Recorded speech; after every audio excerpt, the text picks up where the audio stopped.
তিন প্রকার কি কি? রয়ে আকার মধ্যনস, রয়ে আকার তালে বস, রয়ে আকার দন্তস। ভগবান কোন রাসটা করেছিল? রয়ে আকার দন্তস। সেই রাসের কথা শ্রবণ করব। রাস এলো কোথায়? প্রথমে ছিল গোলকে গোপনে, কেউ জানতো না এই রাসের কথা। একমাত্র বাবা ভোলানাথ ছাড়া কেউ জানতো না।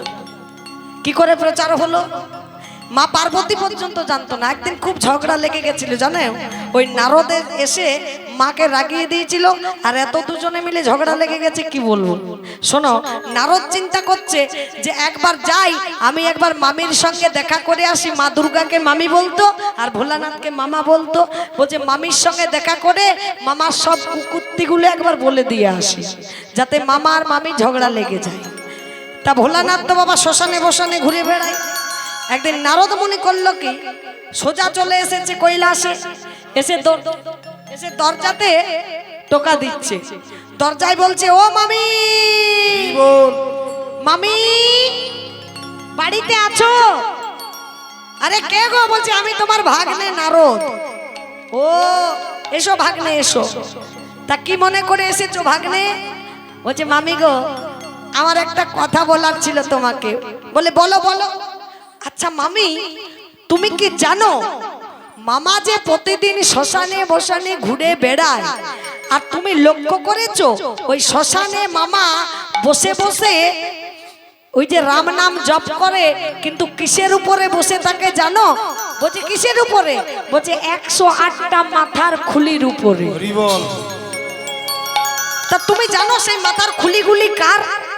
বলছে না তো নারদ, আমি তো জানি না। এবার বাবা যেই বলেছে, বলছে ওইটাই তো আমি তোমায় বলতে এলাম। কেমন ঝগড়া লাগাচ্ছে দেখুন। বলছে জানো মামি, আমার মনে হয় তোমাকে বিয়ে করার আগে মামা 108টা মেয়েকে ভালোবাসতো। ওই 108টা মেয়ে মারা গেছে, আর সেইগুলি ভুলতে না পেরে মাথার খুলিগুলি রেখে রাম নাম জপ করে। যেই বলে দিয়েছে বাবা, মেয়েদের মন একটু বলে দিলেই দেখবে রেগে যায়। আসুক আজ ঘরে, ঘরে আজ ঢুকতে দেব না, কেমন হয়েছে দেখছি। যেই বলেছে, বলছে মামি আমি যে এসেছিলাম এই কথাটা তুমি মামাকে বলো।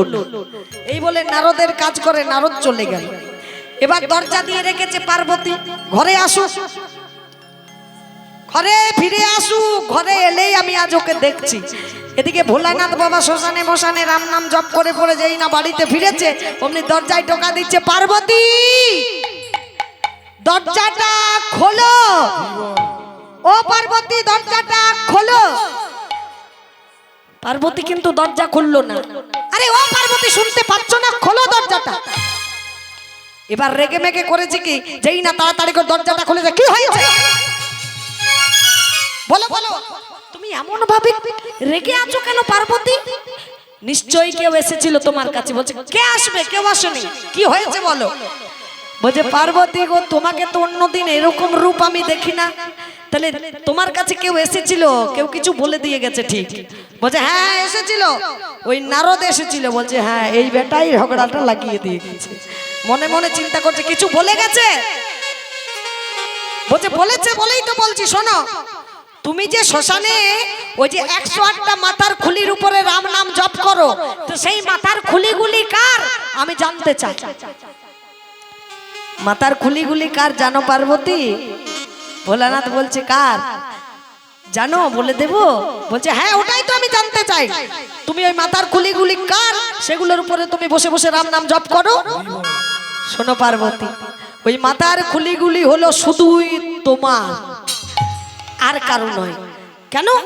আমি 108 বার মরেছি। বলে হ্যাঁ। আর তুমি মরনি? ভোলানাথ বলছে আমি তো মরবো না, আমার নাম মৃত্যুঞ্জয়, আমি রাস তত্ত্ব জানি। তা তুমি যতবার মরেছো সেই মাথার খুলিগুলি আমি রেখে দিয়েছি, সেগুলোর উপরে বসেই আমি রাম নাম জপ করি। হরি হরি। তাহলে তোমার মৃত্যু কেন নেই? বলছে আমি মৃত্যুঞ্জয়, আমি রাস তত্ত্ব জানি বলে আমার মৃত্যু নাই। তখন মা পার্বতী বলল তাহলে আমিও রাজতত্ত্ব শুনতে চাই, আমিও রাজতত্ত্ব জানতে চাই। ভোলানাথ বলছে পার্বতী রাজতত্ত্ব জানলে এভাবে হবে না, যেতে হবে একটা নির্জন জায়গায়, যেখানে কাক পক্ষী কেউ থাকবে না। এই রাজতত্ত্ব হচ্ছে গোপন তথ্য, যেখানে সেখানে বলা যাবে না। পার্বতী আর ভোলানাথ একটা নির্জন জঙ্গলে এসেছে। এবার ভোলানাথ বলছে দাঁড়াও পার্বতী, চারিদিকটা একবার ঘুরে ফিরে দেখে নি এখানে কোনো কাকপক্ষী আছে কি। চারিদিকে ঘুরে ফিরে ভোলানাথ দেখে নিল, বলছে না না এখানে কোনো কাকপক্ষী কেউ নেই। এসো পার্বতী, এখানে বসেই আমি তোমাকে রাজতত্ত্ব বলবো। একটা গাছের নিচে বসেছে বাবা, গাছের তলা। আর মা আমার করেছে কি, বাবার কোলে মাথাটা রেখেছে। আর ভোলানাথ বলছে শোনো পার্বতী, একটা শর্ত আছে। বলে কি? বলে যতক্ষণ আমি তোমাকে রাজতত্ত্ব বলবো তোমাকে কিন্তু হ্যাঁ দিয়ে যেতে হবে। যদি কেউ গল্প করে মনে করুন, আর আপনারা যদি আমি যে বলে যাচ্ছি আপনারা যদি হ্যাঁ না কিছুই না দেন তাহলে কি ভালো লাগবে? সেরকম গল্প বললে হ্যাঁ দিলে আরো ভালো লাগে।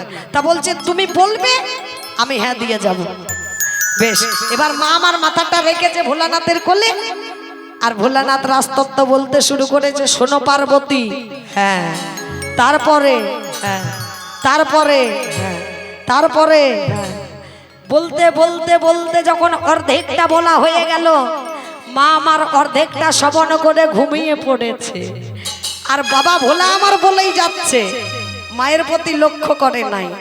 আর মায়ের গলার স্বর অনুকরণ করে হ্যাঁ শব্দটা উচ্চারণ হচ্ছে।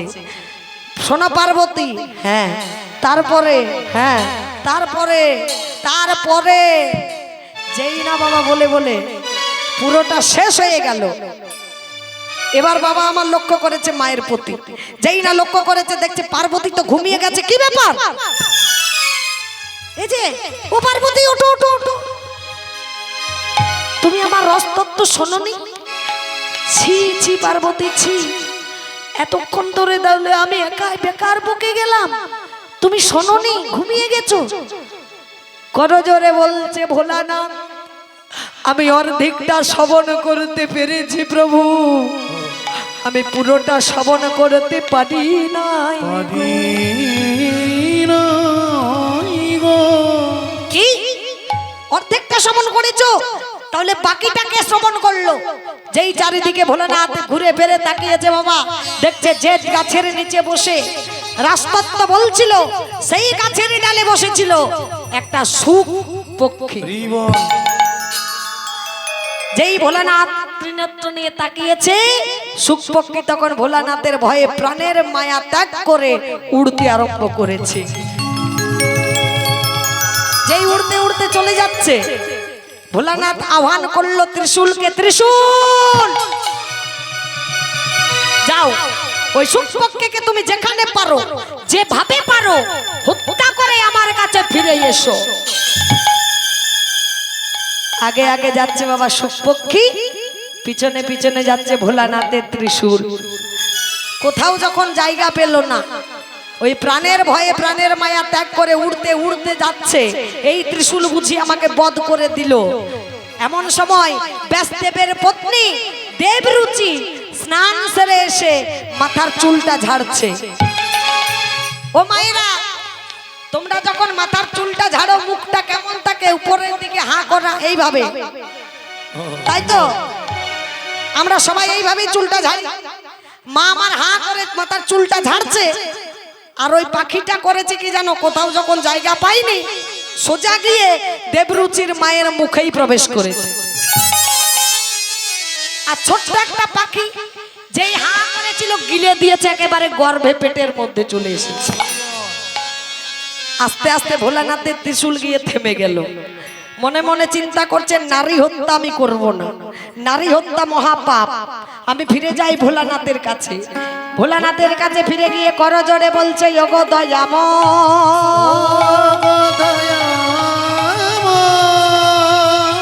ওগো কৃপাময়,